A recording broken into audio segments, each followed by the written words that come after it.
इस वक्त एक माहौल चल पड़ा कि इस पूरे मुल्क में एक साजिश चल रही है हिंदुस्तान में इस वक्त। फैसला ये कि हटना नहीं है यहाँ से, एनआरसी भी लागू कर ले, वो नहीं है। एक को मारे कितने 70 करोड़ हिंदू है तो 40 करोड़ मुसलमान भी, 40 करोड़ मुसलमान कितनों को मारेंगे? एक को मारोगे चाहे कितनों को मारोगे? सर हम भी देखते कभी ना कभी तुम्हारा भी मौका आएगा।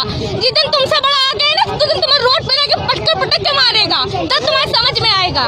एक कुत्ता जहां भौंका, तमाम गलियों के कुत्ते अपना फर्ज समझ करके अब हमारे भाई ने पुकारा है तो हमें पहुंचना है।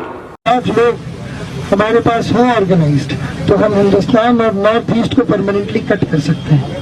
पर परमानेंटली नहीं तो कम से कम 1 आध महीने के लिए तो कट कर ही सकते हैं। मतलब इतना मवाद डालो पटरियों पर, रोड पे, उनको हटाने में 1 महीना लगे। ये हालात इस वक्त ऐसे क्यों हुए? असल में हुआ ये है कि आप लोगों ने सांप पकड़ने वालों को, सपेड़ा को देखा है कभी? देखा है सपेड़ा को?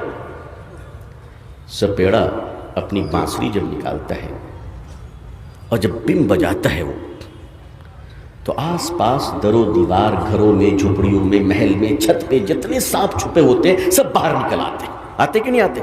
जब वो बजाना शुरू करता है तो सांप झूम झूम कर निकलना बाहर शुरू हो जाता है। बाहर सपेड़ा, मोहल्ले में इतने सांप थे, पता ही नहीं था हमें पता ही नहीं था। इस सपेड़े को अल्लाह जज़ाए खैर दे कि उसने बिम बजाई तो मोहल्ले का सारा सांप बाहर निकल आया। शाहीन बाग का रास्ता खुलवाना मेरी जिम्मेदारी नहीं है। कम से कम इतना तो उनका जानना हक है कि आप किस तरफ खड़े हैं उसमें। मैं कहीं भी खड़ा हूं, मैं शाहीन बाग के लोगों के साथ खड़ा हूं। बरसों के बाद ऐसा सपेड़ा हमें मिला है जिसने बिम बजाई तो हमारे आस्तीनों से सांप निकल रहे हैं, मदरसों से सांप निकल रहे हैं, मस्जिदों से सांप निकल रहे हैं, अलीगढ़ से सांप निकल रहा है, रोशनदान से सांप निकल रहे हैं।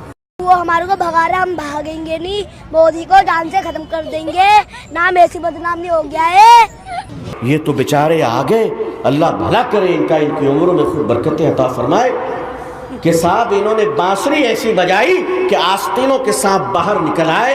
और ऐसा निकले कि निकलने के बाद जो 30 बरस से उलमा को गाली दे रहा था, जो 30 बरस से कुरान और हदीस को गाली दे रहा था, आरिफ मोहम्मद खान को क्या गवर्नर केरला का बना दिया गया कि जितने छोटे छोटे सपोले पीछे थे उन्होंने कहा मालिक दुआ पुरानी जरूर थी मगर सुन ली तूने।